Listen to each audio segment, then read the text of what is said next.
Welcome, ladies and gentlemen, boys and girls, and everybody in between. Jackie's got a sports show, and you are tuning in to that very sports show. How you doing? How was your week? Did you enjoy Tuesday's episode? If you tuned in, I hope you enjoyed today's episode. Move the mic down a little bit so you can see my mouth talking, so I don't, I'm not hiding my face, not hiding my pretty face, and I'm just realizing now, got the pink shirt, got the messed up hair, got pretty much everything from Tuesday, and it looks like I'm recording back to back. I'm not, and I promise I'll watch myself. How y'all doing? How's your lives going? You enjoy day one, Raw day one? I had to watch it on Tuesday because I watch everything day later. Got a lot of opinions on the whole Cody Roman, Rock Roman. I made a whole video about it on TikTok. I won't get into that now. Just know that I am very much on the side of Cody Roman with Cody going over night 2, WrestleMania 40 in Philadelphia. But this might be a wrestling show in a couple months, but for now, still a sports show. Well, wrestling, still a football show mainly. Gonna bleed into basketball soon. Still a football show. Probably gonna be a football show with the United FL, the United Football League, coming this spring. I'm kind of like bouncing everywhere, but United Football League. Let me know what y'all think of that. I'll have a video once the Super Bowl ends, or I'll have I'll either do a whole podcast or I'll do an actual video about everything you need to know about the United Football League to go into the United Football League. I'm interested. I'm intrigued. Haven't really kept up with spring football. I kept up with the AAF until their playoffs and until they eventually folded. Their app was garbage and the product was just, and Johnny Manziel played for the team I was rooting for, and Trent Richardson was on that team as well. The Memphis something. I'm going everywhere right now, but haven't really kept up with spring ball since then. I know the XFL had a season instead of the USFL, but we're going. We're going, and I will have a video about that, or I'll have a full podcast, maybe both. But you are here tuning in because this is the long-awaited return of Jackie Boys, or Jackie's Predictions, Jackie Boys Predictions, Jackie's Predictions, whatever I used to call this. My prediction show, we're going to go through NFL Week 18, and then we're going to predict the national championship between Washington and Michigan. I almost said Oregon. Excuse me. Made a video about that. Go check it out on the TikTok, JackieBoySports. And as always, before we really jump into this, make sure you like, rate, and share wherever you are. If you're on YouTube, subscribe. If you're on a podcast platform, please follow. Please get the word out. 2024 is going to be the year of old Jackie Boy. Starting to write again. Going to try to make YouTube videos. Going to make more content on TikTok. Going to do a lot of things. And I hope you all come with me. And I hope you all help me grow this thing because I really want to make this happen. So the way the NFL prediction is going to go is I'm just going to go through the games I find the most interesting and some of the games with the heaviest playoff scenarios, playoff ramifications, so those kind of things. So we got Steelers Ravens on Saturday, I believe. I think it's Steelers Ravens and Texans and Colts on Saturday. I could be wrong, but Steelers Ravens. And this is interesting because the Steelers really need to win. They can lose. No, they can't. They can't lose. I have every single scenario in which the Steelers either win or tie. If they lose, they are out. What makes this really interesting is I would not give them a chance, but the Ravens have locked up the first seed. They are AFC North champions. So is there a real reason for them to play their starters? I haven't heard any noise that they aren't going to play their starters, but it's a division rival. You have a chance to ruin a division rival's playoff hopes. And usually teams like to do that.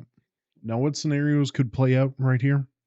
Well, if the Steelers win, they need either the Bills to lose to the Dolphins, the Jaguars to lose or tie against the Titans, or the Texans and Colts to tie, or the Jaguars to lose and the Texans and Colts doesn't end in a tie, or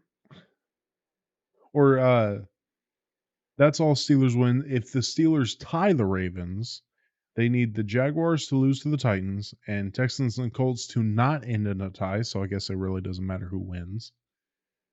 Or they need the Jaguars to lose, Broncos to win against the Raiders, and again the Texans and Colts to not end in a tie. So, if you didn't get all that, let's go through it real quick one more time. The Steelers need to beat the Ravens, absolutely. They either need to beat the Ravens or they need to tie with the Ravens. If they beat the Ravens, they need the Bills to lose, or the Jags, or the Texans and Colts have to tie. If they tie against the Ravens, they need the Jaguars to lose, and for the Texans and Colts to have a definite winner. Or the Jags to lose, the Raiders to lose, and the Texans and Colts, again, needs a definite winner. Again, much easier if the Steelers just come out and beat the Ravens. I don't see that as a massive possibility if the Ravens are playing their starters, and even if they're not, it's in Baltimore, division rival. Steelers really aren't that good. They've had a little bit of a hot streak, but they're not that good. But we'll see. It's going to be interesting. If the Ravens are sitting their starters, the Steelers will win this. If the Ravens aren't, this is going to be an ugly way to end the Steelers' season and possibly an ugly way to end Mike Tomlin's reign in Pittsburgh. Next game, we're going to talk about the Texans and the Colts. The Houston Texans going to Indianapolis. The big story. CJ Stroud did play last week, and he is looking to play again in Indianapolis. And this has heavy playoff implications. Now, a win, I don't think, guarantees either team a berth in the playoffs. They need a lot of things to happen with the Bills. They also need some things to happen with the Jaguars. But if either team wins and the Jaguars lose, that team is AFC South champions. In my math, because the Texans, Colts, Jaguars, all 9-7. And I think the Jaguars hold tiebreakers over both. So if the Jags win, they win the AFC South title and they're in. But if the Jaguars lose to the Tennessee Titans, which it is in Tennessee, in which the Jaguars, with a better team last year than they have this year, struggled against Joshua Dobbs in Tennessee. Or did they struggle in Jacksonville? It was one of those. They struggled against Joshua Dobbs' Tennessee Titans. Now they're going to have to face Will Levis' Tennessee Titans. We'll get to that in a second. This game could decide the AFC South champion, in which that'll be such a disappointment for the Jags that most likely will knock the Jags out of the playoffs. So this game, while being two teams that are kind of mediocre, has a lot of story in it. A lot of story. You got Gardner Minshew versus CJ Stroud as well. You got D'Amico Ryan, the rookie head coach, versus Shane Steichen, the rookie head coach. I believe Shane Steichen is the one that's in Indianapolis, possible coach of the year candidate in both camps. This game is going to be fun. I think the Texans pull this out. I think CJ Stroud pulls this out somewhere along the lines of, say, like 30-25. That feels like a good score. And then they're going to be watching the Jags and Titans game, hoping the Titans upset the Jaguars. Speaking of, Jaguars are going to Tennessee. The Titans are fighting for absolutely nothing outside of draft placement. They lose, they could sneak their way into the top 5, maybe even the top 4 in the NFL draft. They win, they could very well ruin the Jaguars' chance of touching the playoffs this season. I believe with a win, and currently the Jaguars have like an 80% chance of making the playoffs. If they lose, that drops by half. It goes all the way down to like 40%. And as a Titans fan, being in this franchise, being a fan of this franchise since birth, I can tell you one thing. We don't like the Jaguars. Don't like the Jaguars, and most of the 2010s has been spent beating the absolute piss out of them. And we've loved every single second. We're not sitting any starters. A couple guys are hurt. A couple guys are going to be out. But into the season, going to the offseason, going to need a little juice. The Jaguars' offensive line looks shaky. Trevor Lawrence, don't know if he's going to be on the field. It might be C.J. Beathard, which can win you a football game. Let's not forget C.J. Beathard can win you a football game, but that Jaguars team has not looked great. Give me the Titans with the upset. A little upset of the week. Give me the Titans to beat the Jaguars, ruining their playoff hopes. Next, we're going to talk about the NFC South in kind of a bundle. Falcons are in New Orleans to play the Saints, and the Buccaneers are in Carolina to play the Panthers. And this NFC South implications on the line. The Buccaneers could have taken a clear lead, and I believe would have won it last week had they beaten the Saints, but they failed. But if the Buccaneers win, they're NFC South champions. If they lose, they need the Saints to lose. They need the Falcons to beat the Saints. If the Falcons fail to beat the Saints, the Buccaneers lose, the Saints are NFC South champions, and they're going to the playoffs. There is no second place in the NFC South and going to the playoffs. You are out if you are not the champion. Now, what do I think happens in these two games? I think the Buccaneers beat the Panthers, and I think the Falcons beat the Saints. I think the Buccaneers walk out NFC South champions with Baker Mayfield should win comeback player of the year. You come back to a Buccaneers team who everybody thinks is going to finish last place in that division. Nothing is going for them. And then you win the NFC South. Yes, it's not a great division, but still you win the NFC South. You have a winning record. You're in the playoffs, and you're a little bit of a team. Definitely not a Super Bowl team, but a little Super Bowl upsetter. Eagles come to town. Well, I don't think they'd be coming to town, but you get a little Eagles action. I don't know. I don't think they play the Eagles in the first round, but I'm just saying they could play a little spoiler to whichever team they face, and then they'll get dog stomped by whoever they play in the second round, but they could play a little spoiler in the first round. So I got the Saints winning, or I got the Buccaneers winning the NFC South, getting into the playoffs. Now, the Bears and the Packers. The Bears with a golden opportunity to spoil the Packers' hopes and making the playoffs. It's incredible the Packers are in the playoffs right now. I was watching my boy Tom Grossi. I say my boy like I know him. I don't know him, but I watch his content. Packers had, 2 or 3 wins, and it was just after they lost to the Vikings. And he said, the rest of our schedule, I don't know where there's a win. And then the Packers have pretty much run the table. The Packers have looked great. Jordan Love has looked great. They're playing a Bears team who has a lot to fight for. Not really, but you got to play it in your head. Specifically, actually, Justin Fields has a lot to fight for. Justin Fields comes in to Lambeau, spoils the Packers' playoff hopes, and has a phenomenal game doing it.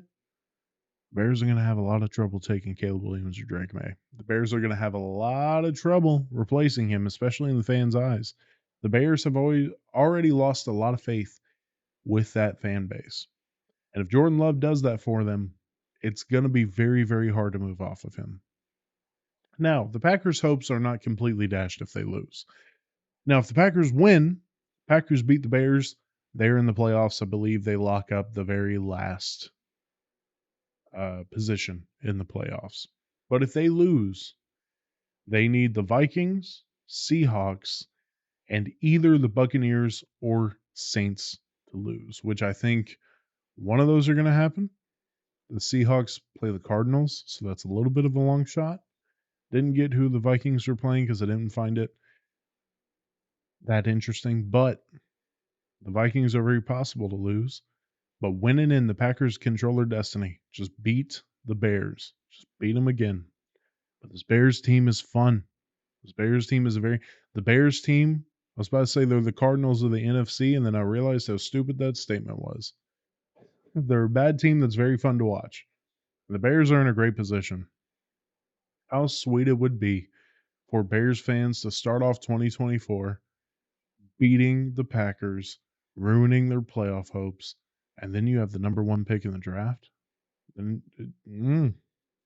sweet to be a Bears fan right now. Let's talk about the NFC East. Let's talk about that a little after, because Seahawks and Cardinals. I have this up here because the Seahawks are looking to make the playoffs, looking to make a playoff push. They've kind of squandered it with the performances they've put up the past couple weeks.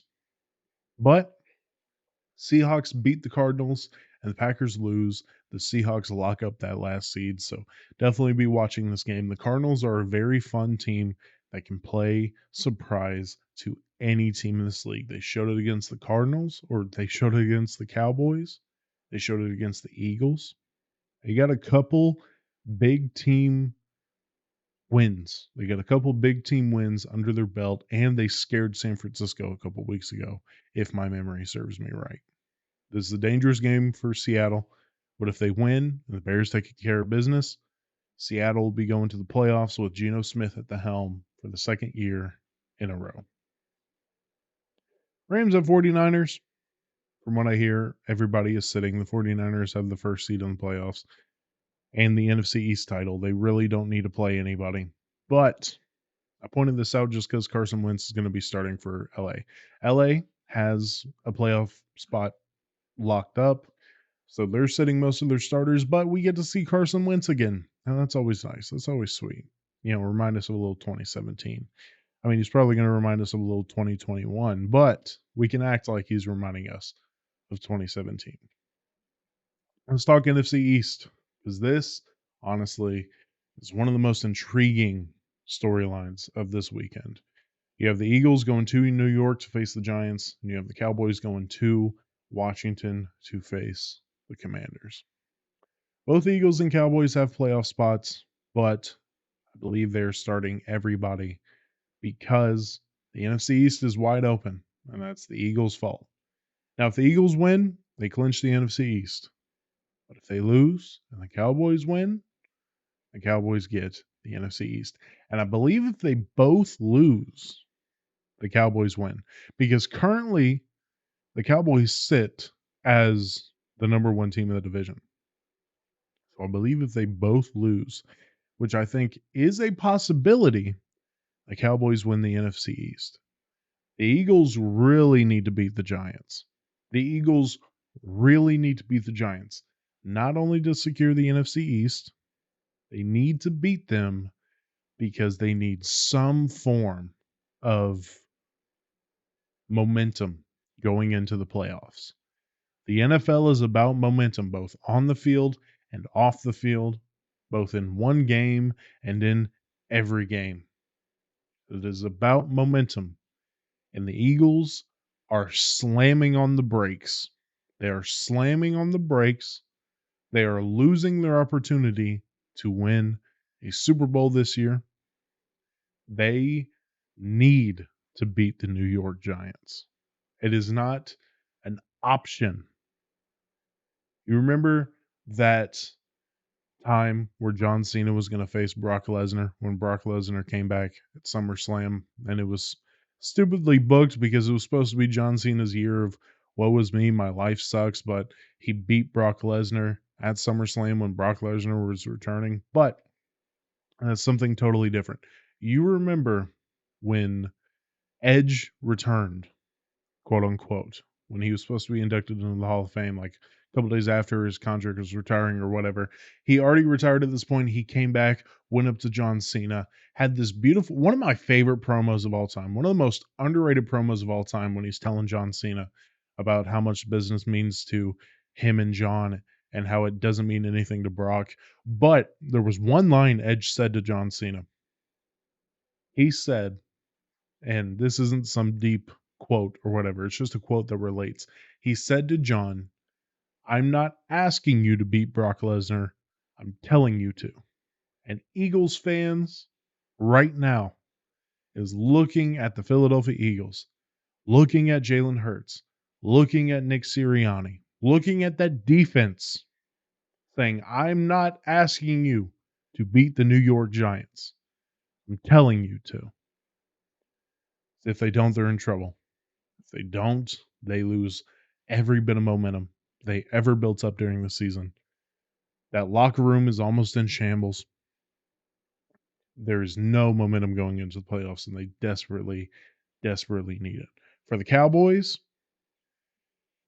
have always been on and off, but as I said, the NFL is about momentum, and winning the NFC East, going into the playoffs, possibly with the second seed in the playoffs, is huge.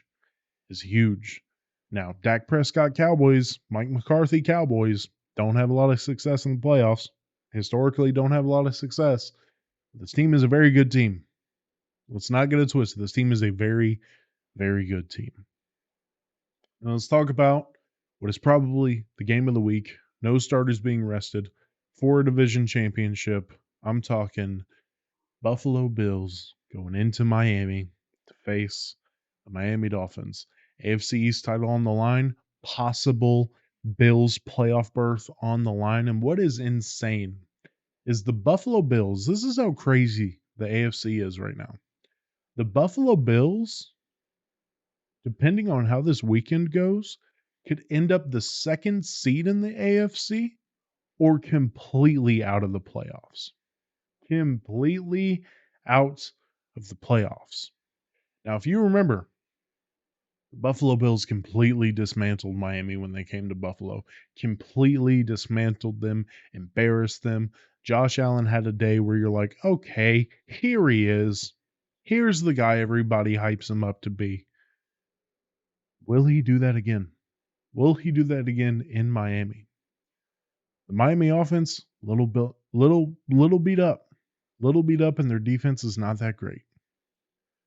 Can the Bills come in, win the AFC East, and possibly kick the door that's slowly closing in on them, kick it wide open to open up their Super Bowl aspirations once again? I don't think they can beat a Baltimore, but they win the AFC East. As I've said the past 5 minutes, it's about momentum.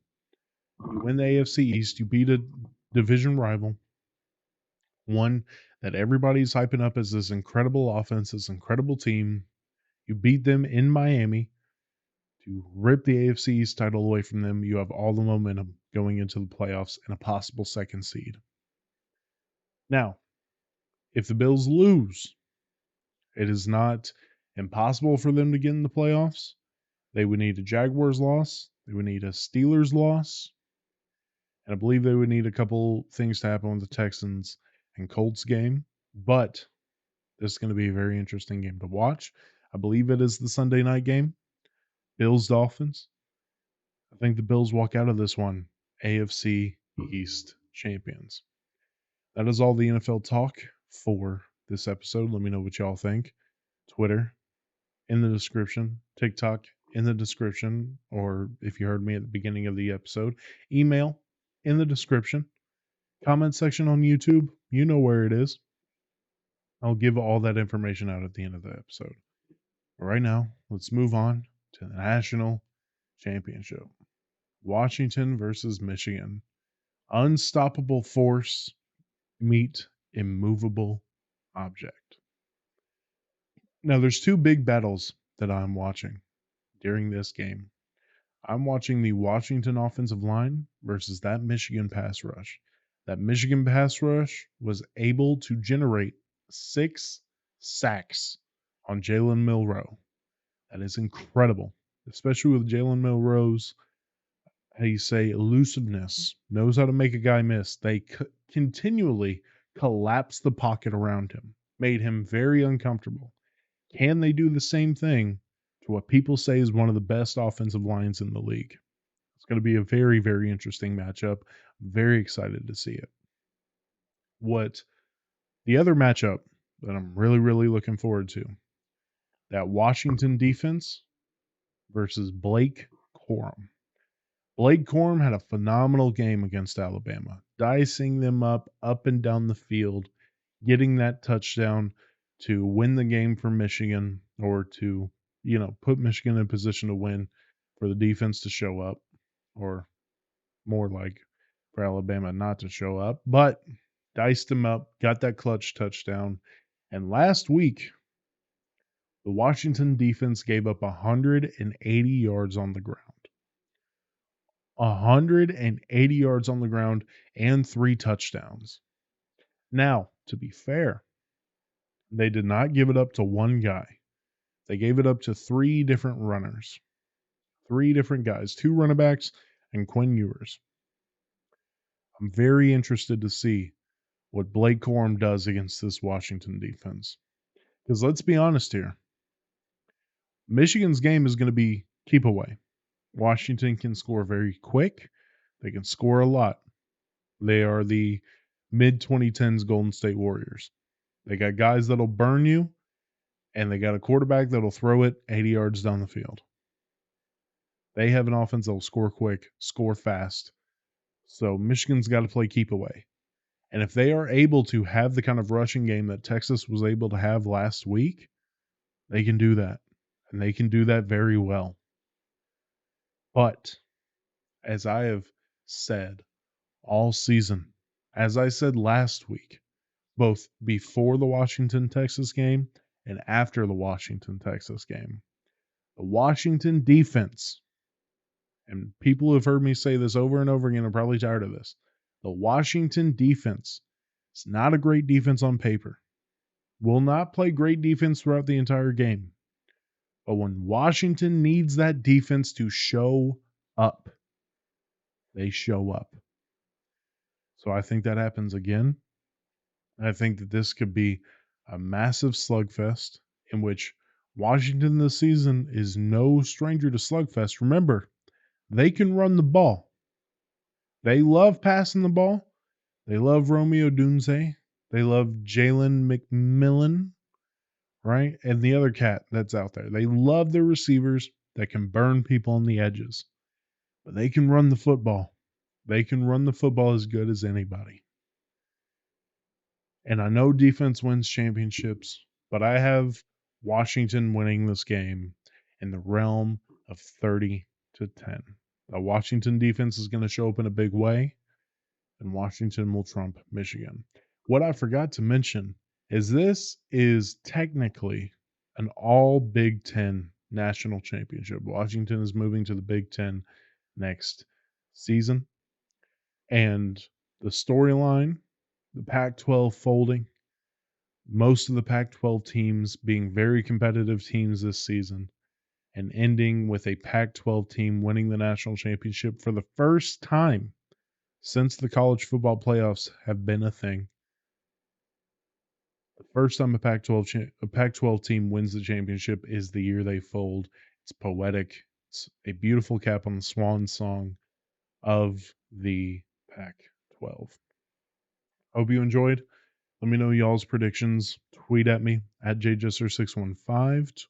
The show's Twitter at Jackie Show. That's 2 S's, one at the end of Jackie's, one at the beginning of show, and then that's a little S and a big S. Follow me on TikTok. I post a couple videos a day. Try to get a couple videos out a day. JackieBoySports.